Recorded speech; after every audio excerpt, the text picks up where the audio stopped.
I know that everybody loved talking about how like Hamas is ISIS, Hamas are Nazis or whatever. But no, like Benjamin Netanyahu comes out every fucking day and is like, I want to murder every Palestinian child.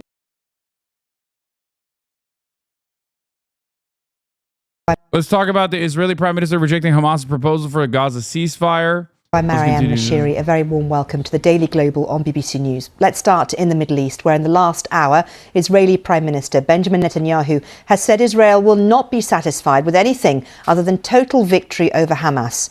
He also said Israeli troops have been ordered to prepare to operate in Rafah in southern Gaza. Let's listen to some of what he had to say.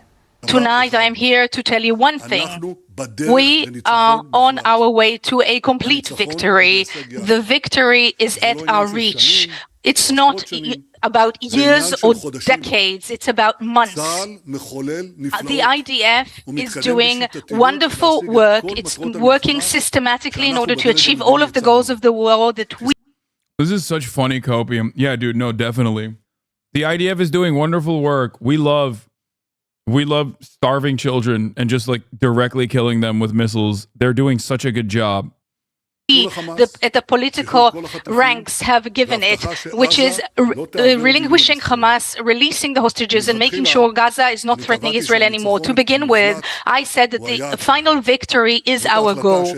This was the decision I brought to the government at the beginning of the war, and we will not be satisfied with less.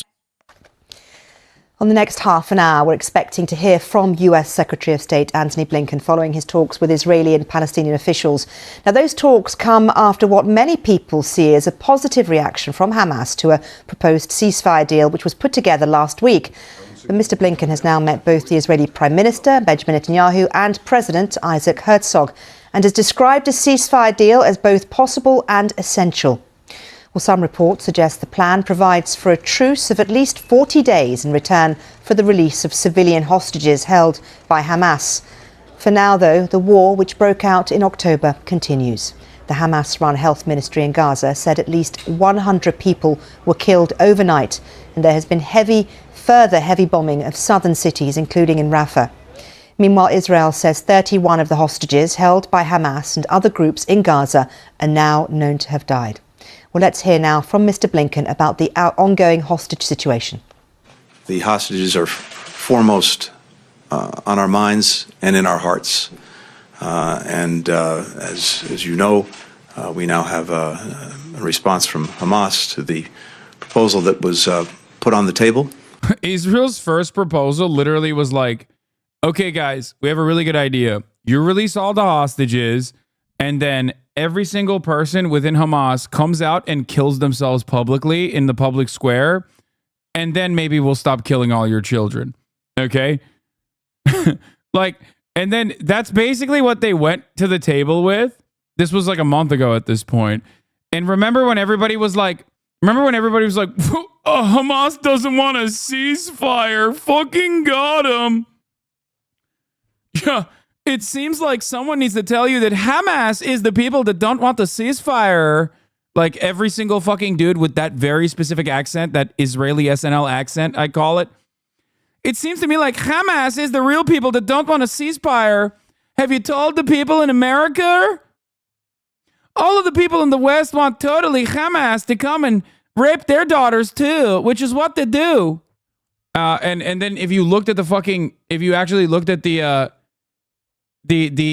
goddamn deal, it literally was like, okay, we will release, if you release hostages, and then what you do is you bring Hamas outside and you kill yourself as Hamas in the public square, and then maybe we kill only half the babies, half the terror babies.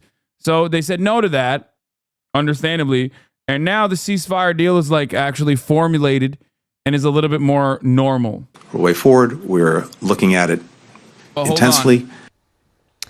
Well, Gershon Baskin was an Israeli negotiator for 17 years. He gave his assessment on the ceasefire negotiations.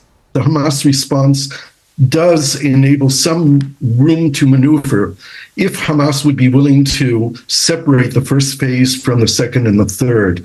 In other words, if Hamas wants a ceasefire now for 45 days, which is something that I think the Israeli army would like as well. This could be done, and we could see the release of civilian hostages from Gaza, those who are remaining alive.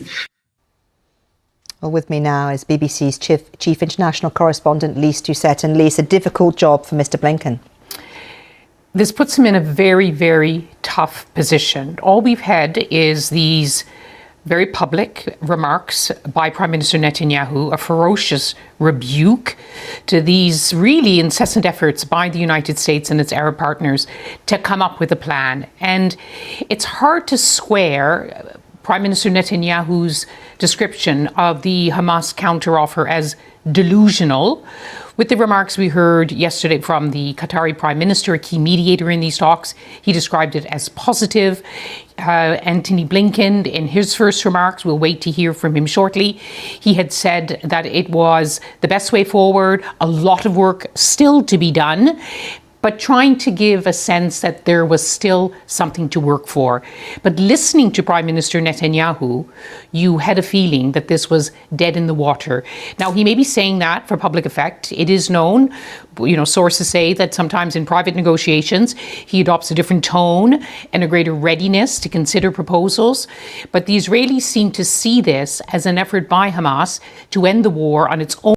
Everyone is so dumb on this issue where they're literally like, they're just refusing to recognize that there is one party that is basically doing Nazi politics here, and it is not motherfucking Hamas, okay?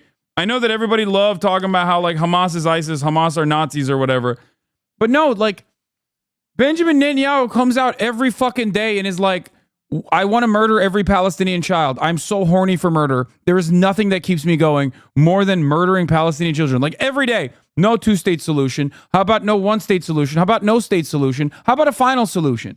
Literally every day he says this, okay? And then there's like TikTok videos of soldiers on the ground who are like, I am an Israeli soldier and I heard my fucking commander-in-chief, Benjamin Netanyahu, say final solution to all the Palestinians, and I agree with it. I am genocidal. I'm doing acts of genocide every day. But then when you look at Western media and their approach to the coverage, they're like, well, people say that, like, although he's saying incredibly genocidal things in public all the time, every single day, behind closed doors, Benjamin Netanyahu is quite reserved. Okay? Seems like he's quite reserved behind closed doors and, like, willing to concede. It's like, no, he's not. Why is nobody being honest about it? Okay? Nobody is being honest about it. It's so fucking weird. I feel like I'm losing my mind. Benjamin Netanyahu doesn't want a ceasefire. He wants to keep doing the baby murder machine. He wants to crank it up. Own terms, which is utterly unacceptable.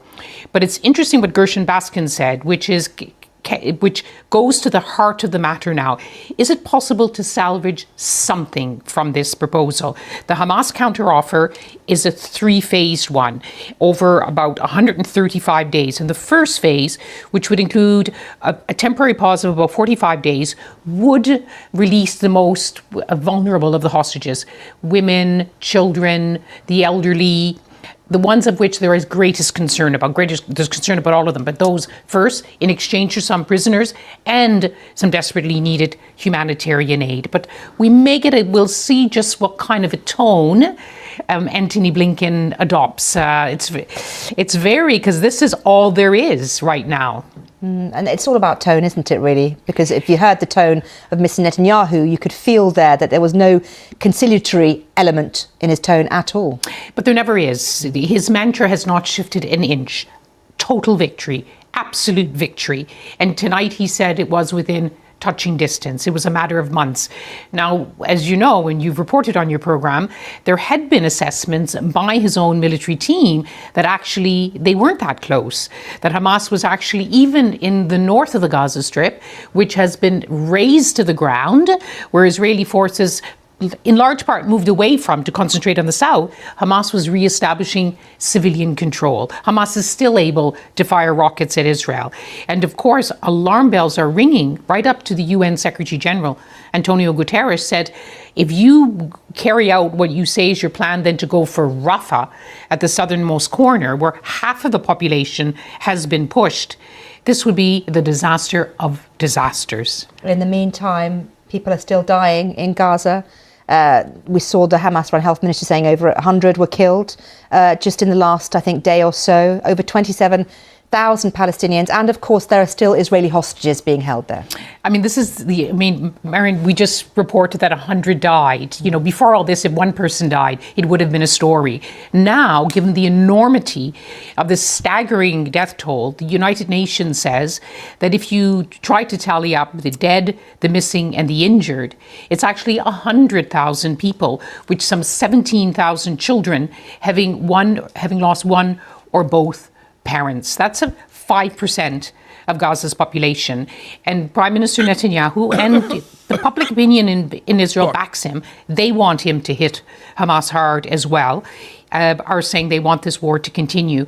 But tonight, of course, we've heard of the anguish of the families of the hostages. They, of course, there's been that blow that 31 families were told their loved ones are dead. That's a fifth of the hostages in Gaza. So tonight, they are urging the Prime Minister and others again to put the lives of the hostages first before the military plan.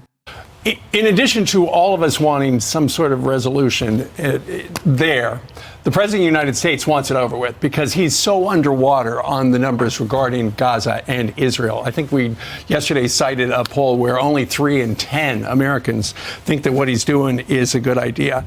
Here's the president yesterday, and it's hard for him to get through this soundbite. He does sound confused.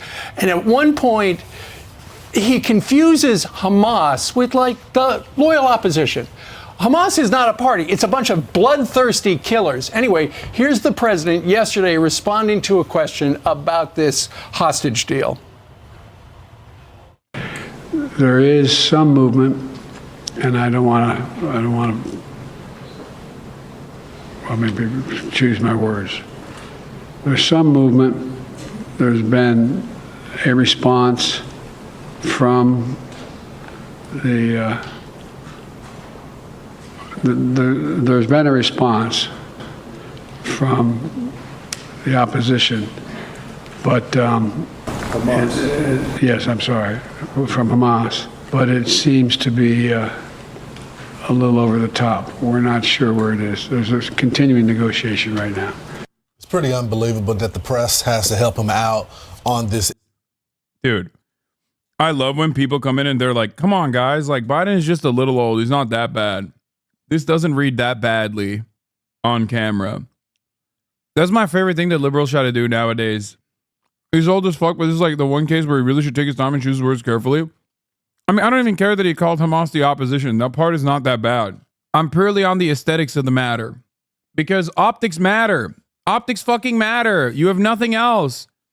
The entire reason to vote for Biden was the optics of stability over the optics of chaos that Trump brought. This is what I've been saying about Israel. With respect to Biden's dealings with Israel, this is what I've said. If Biden stood strong behind Israel, like firmly supported Israel, I think his numbers would not look so bad. And the proof there is the fact that there are more Americans. There's a higher percentage of Americans that believe Trump would do a better job with Israel. I think Biden's genuine issue with Israel is that he's trying to do the both sides, talking out of both sides of his mouth. And because he's no longer the fucking old school campaigner, retail politician, charismatic person that he used to be, he can't deal with it. So it translates as weakness and it translates as senility. If Biden came out and was like, Israel should nuke Gaza, Jack, I think he would have more support than what he has currently. If he took a strong stance against Israel, he would probably also still have more support than he has currently, because currently he doesn't have any support on the matter at all.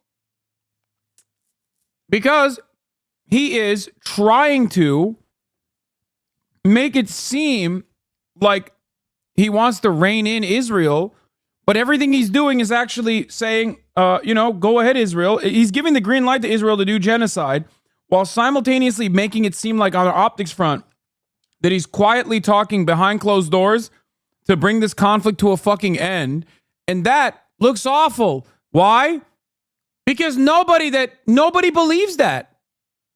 Anyone that looks at that situation and even believes that Biden is actually behind closed doors, like promoting something entirely different, still hears Benjamin Netanyahu, who literally, right after Joseph Robinette Biden, every day goes on television and says, Joseph Robinette Biden is wrong. I actually do want to do genocide. I do not believe in a two-state solution. Every fucking day.